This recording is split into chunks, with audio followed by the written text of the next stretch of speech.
AR ল্যাবরেটরির পক্ষ থেকে সবাইকে শুভেচ্ছা জানাচ্ছি। তো আজকে ক্লাস নাম্বার 3। তো আজকে আমরা প্লেস হোল্ডার সম্পর্কে বিস্তারিত আলোচনা করব।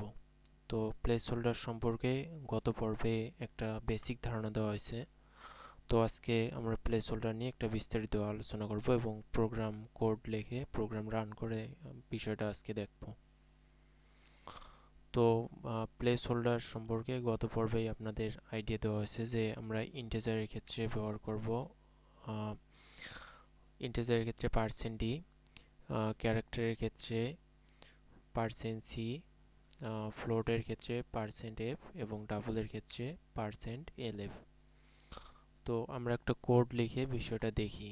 তো প্রথমত আমরা এখানে যদি ক্যারেক্টার ডাটা টাইপ ইউজ করি char, তো সেক্ষেত্রে এখানে আমরা লিখব ক্যারেক্টার এবং একটা cs নামের একটা ভেরিয়েবল নিলাম এবং ইকুয়াল টু এখানে আমরা একটা ক্যারেক্টার বলতে আমরা যে কোনো একটা ক্যারেক্টার যেমন এ বি সি ডি, যে কোনো অক্ষর, অর্থাৎ আমরা এখানে ধরেন সিঙ্গেল কোডের মধ্যে আমরা এখানে লিখলাম আর লিখলাম।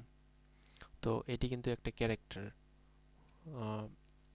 ছোট হাতের হোক বা বড় হাতের হোক, A B C D A থেকে জেড পর্যন্ত এগুলো সব একটা করে ক্যারেক্টার প্রতিটাই। তো এরপরে আমরা লিখবো হচ্ছে প্রিন্ট এফ ফাংশনটি লিখবো।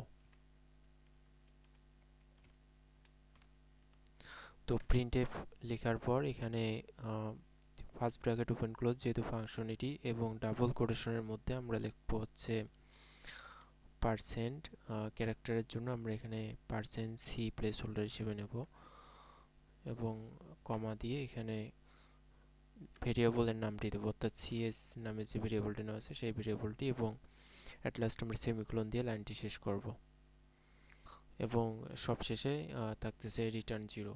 তো ক্যারেক্টারের ক্ষেত্রে আমরা এইভাবে লিখব।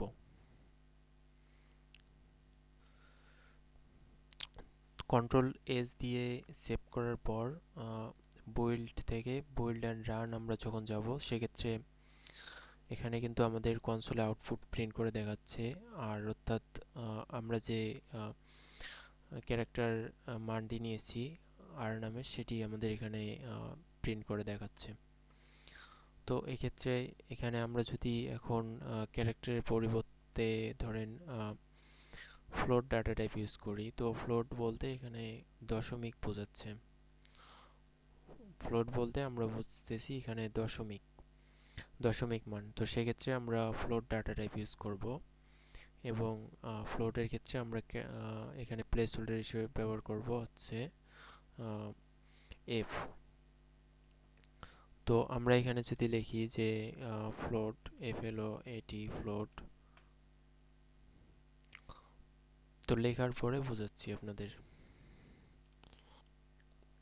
তো আমরা ফ্লোট ডাটা টাইপ ইউজ করে একটি প্রোগ্রাম লিখলাম। এখানে দেখেন ফ্লোট ডাটা টাইপ আমরা যখন ইউজ করছি, এখানে ফ্লোট লেখার পরে আমরা একটা ভেরিয়েবল নিয়েছি, এন নামের ভেরিয়েবল নিয়েছি বোঝার সুবিধার্থে, যে এনতে নাম্বার বোঝাচ্ছে সংখ্যা। তো এটা বোঝার সুবিধার্থে আমরা এন নিচ্ছি, আপনারা এখানে যে কোনো কিছু নিতে পারেন। তবে এখানে যা নেবেন প্রিন্ট এফের মধ্যে এখানে আবার তাই দিতে হবে। তো এখানে দেখেন এন নেওয়ার পরে আমরা ইকুয়াল টু সাইন দিয়ে এখানে অ্যাসাইন করছি 8.4 এবং পরের লাইনে আমরা লিখছি প্রিন্ট এফ এবং ডাবল কোটেশনের মধ্যে %f প্লেস হোল্ডার হিসেবে ইউজ করছি এখানে, যেহেতু ফ্লোট ডাটা টাইপ তাই %f, এবং এরপর ভেরিয়েবলের নামটি এখানে দিয়েছি কমা ইউজ করে। তো প্রতিটা স্টেটমেন্টের শেষেই সেমিকোলন দেওয়া রয়েছে এবং অ্যাট লাস্ট রিটার্ন 0। তো কন্ট্রোল এস দিয়ে সেভ করার পরে আমরা যদি বিল্ড অ্যান্ড রানে যাই সেক্ষেত্রে আমরা এখানে আউটপুট দেখতে পাচ্ছি যে আমাদের এখানে 8.4 এবং এখানে 5টা জিরো আমরা দেখতে পাচ্ছি। 5টা জিরোর এখানে কারণ হচ্ছে ফ্লোট ডাটা টাইপ হচ্ছে দশমিকের পর 6 ঘর পর্যন্ত প্রিন্ট করতে পারে। তো আমরা যেহেতু এখানে লিমিটও দেইনি প্লাস এখানে কোনো মানও নেইনি, তো সেক্ষেত্রে এখানে 0 0 প্রিন্ট করেছে। 8.4 এর পর 5টা জিরো এখানে বসিয়ে দিয়েছে। তো আমরা যে লিমিট দিয়ে দিতাম যে পয়েন্টের পর এত ঘর পর্যন্ত প্রিন্ট হবে, সেক্ষেত্রে আমাদের শুধু 8.4 দেখাতো। যদি আমরা এক ঘর এখানে লিমিট দিতাম সেক্ষেত্রে 8.4 লিমিট থাকতো, 8.4 দেখাতো। তো এখানে দেখেন আরেকটা বিষয় যে ফ্লোটের ক্ষেত্রে আমরা এখানে কিন্তু আর সিঙ্গেল কোট বা ডাবল কোটেশন ইউজ করতেছি না। ক্যারেক্টারের ক্ষেত্রে আমরা এখানে সিঙ্গেল কোট বা ডাবল কোটেশন ইউজ করছি, কিন্তু এখানে ফ্লোটের ক্ষেত্রে আমরা ইউজ করতেছি না, কারণ এটা নাম্বার। সংখ্যার ক্ষেত্রে আমাদের এই কোটেশন মার্কের প্রয়োজন নেই। তো আমরা যদি এখানে কোটেশন মার্ক দিই সেক্ষেত্রে দেখেন কি হচ্ছে। আমরা যদি এখানে ক্যারেক্টারের মতো এখানে ধরেন আমরা কোটেশন দিলাম,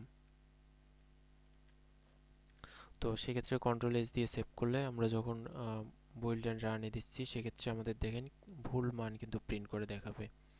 প্রোগ্রাম রান হবে ঠিকই, কিন্তু আমাদের আউটপুট মান সঠিক দেবে না। এখানে দেখেন আউটপুট মান দেখাচ্ছে 368144.00, অর্থাৎ পয়েন্টের পর 6 ঘর পর্যন্ত দিয়েছে, কিন্তু এই পূর্বের মানটি অর্থাৎ পুরোটাই ভুল বলা যায় এখানে।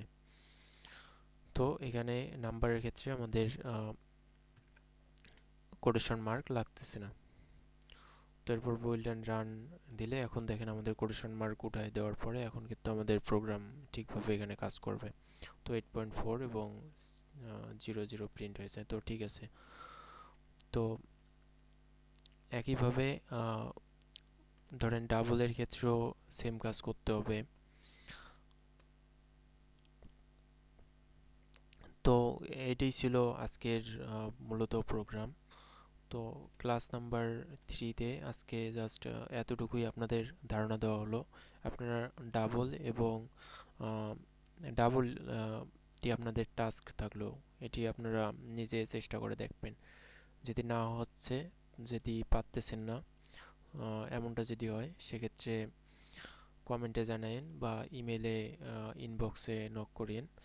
তো আপনাদের হেল্প করার চেষ্টা করা হবে। মূলত আপনাদের নিজেকেও প্র্যাকটিস করতে হবে, নিজেকে অ্যানালাইসিস করতে হবে, ইনভেস্টিগেশন করতে হবে, তাহলে বিষয়টা আপনারা সুন্দরভাবে বুঝতে পারবেন। তো আজকে এ পর্যন্তই ছিল। ভালো থাকবেন সবাই, ধন্যবাদ।